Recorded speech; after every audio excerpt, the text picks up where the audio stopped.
안녕하세요. 세상을 이롭게 하는 남자 온달장군입니다. 오늘은 여러분들께 정말 영양가 있는 내용을 소개하려고 합니다. 바로 시험 안 치고 방송국 입사하는 방법입니다. 아니, 시험 안 치고 방송국 입사하는 방법이 있어? 정말 있습니다. 제가 KBS YTN에서 32년간 근무를 했으니까 아마 믿을 만한 내용이라고 생각을 하셔도 좋습니다. 주변에 방송국 취업을 생각하고 있는 사람들이 있다면 이 방송 내용을 꼭 전달해 주시기 바랍니다. 자, 방송국 취업, 우리가 알고 있는 방법은 한마디로 정면 돌파입니다. 즉, 공개 채용 시험을 쳐서 들어가는 방법인데요.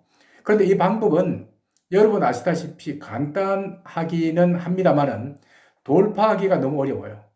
얼마나 어려우면 언론고시라고 하겠습니까?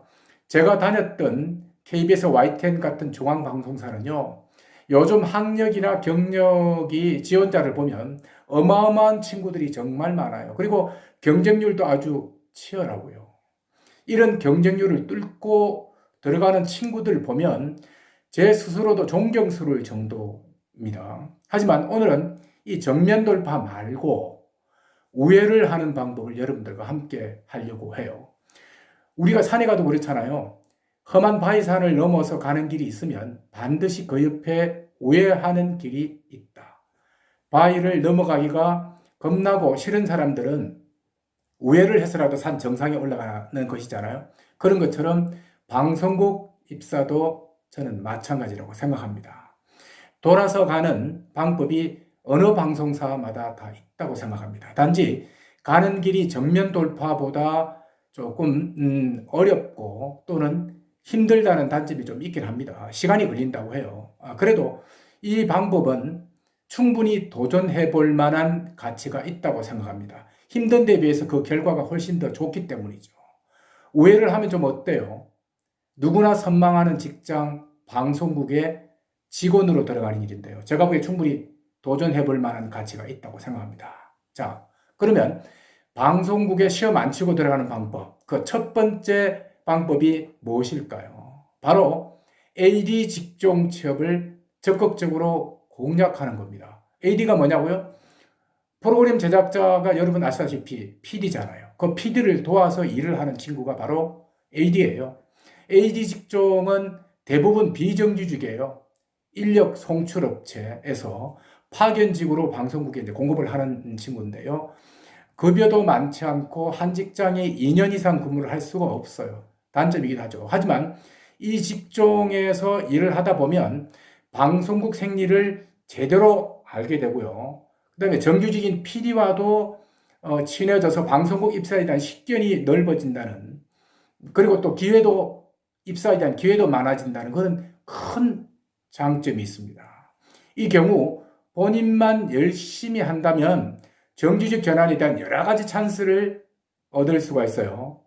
손이 안으로 굽는 것처럼 사람을 뽑을 때 가까이 있는 사람을 선발하는 것이 사람들의 생리거든요. 제 주위에는요, 이런 방법으로 방송국을 입사한 친구들이 꽤나 많아요. 이 사람들은 지금 YTN 같은 중앙 언론사에서 정규직으로 아주 활발하게 활동을 하고 있습니다. 비록 정규직 입사보다 처음에는 초라하고 힘이 들지는 모르겠지만 배운다는 자세로 열심히 하다 보면 좋은 결과로 이어질 수 있다고 저는 확신을 하고 있습니다. 제가 그런 경우를 너무나도 많이 봐왔기 때문에 그렇습니다. 자, 두 번째로 중앙 언론사의 자회사를 적극적으로 활용하세요. 자, 자회사가 뭐냐? KBS 같은 경우는 KBSN, MBC 같은 경우는 MBC 스포츠, YTN 같은 경우는 YTN 사이언스 같은 경우가 자회사들이에요. 이 자회사들 같은 경우는 자, 중앙 언론사의 본 채널은 어떻습니까? 굉장히 입사하기가 힘들잖아요. 하지만 자회사는 본 채널에 비해서 훨씬 더 입사하기가 쉽죠. 들어가기가 쉽다는 겁니다. 그만큼 들어가고 나서 어떤 문제가 생기느냐, 어떤 일이 있냐, 본 채널하고 자회사는 어느 정도 연계가 되어 있어요. 그래서 인력 상황에 따라 인사 이동을 하는 경우가 자주 있거든요. 이럴 때 회사와 직종을 바꿔서 이동을 하는 것이죠. 잘 몰라요. 일반 사람들은요. 하지만 방송국 내부에 정통한 사람들은 이런 내용을 잘 알고 있습니다. 예를 들어서 YTN 자회사 AD로 들어갔지만 지금은 본체를 정규직 근무를 하고 있거든요. 이런 경우하고 똑같은 경우입니다. 물론 이들 방송국끼리 정해놓고 인사교류를 하는 것은 아니에요. 정례적으로. 하지만 자주 인력 교류 상황이 발생을 해요. 그럴 때 이들 자회사에서 우선적으로 인력 충원을 하는 것이기 때문에 기회를 그만큼 많이 얻을 수 있다는 겁니다. 즉, 외부에서 어렵게 인력 충원을 하는 것보다는 어느 정도 내부에서 검증된 인력을 먼저 찾는 것이 방송국의 속성이라고 할 수 있습니다. 그리고 마지막 세 번째, 방송국에서 주최하는 대학생 서포터즈 같은 프로그램을 적극적으로 활용하라고 권하고 싶어요. 자, 아주 쉽게 설명을 드릴게요. 방송국마다 몇 년에 한 번씩 정부 평가를 받아요. 이 평가 항목 중에 공익 항목이 있는데요. 대학생 스포츠스 같은 항목이 대표적인 항목이에요.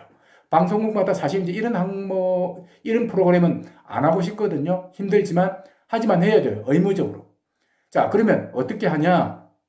주로 여름방학, 겨울방학을 이용해서 하기 때문에요. 방학 시작 한 2, 3개월 전에 방송국 홈페이지에 이런 공지가 떠요. 그러면 여러분들이 유심히 관심을 가지고 있다가 그 내용을 보고 응모를 하면 되겠죠. 물론 여기도 나름대로 경쟁이 있습니다만은 크게 경쟁률이 높은 것은 아니라고 저는 생각합니다. 자, 이런 대학생 스포츠스 같은 프로그램을 적극적으로 활용하면요.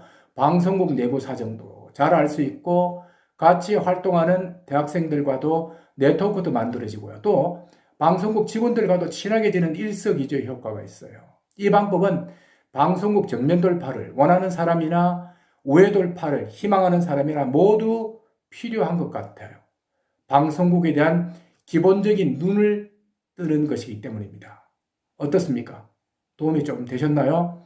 더 자세한 내용은 더 필요하다고 생각되면 더 깊은 내용을 여러분들께 알려드릴 수도 있습니다. 왜냐하면 방송국 생활을 오랫동안 하면서 터득한 저만의 노하우이기 때문에 그렇습니다.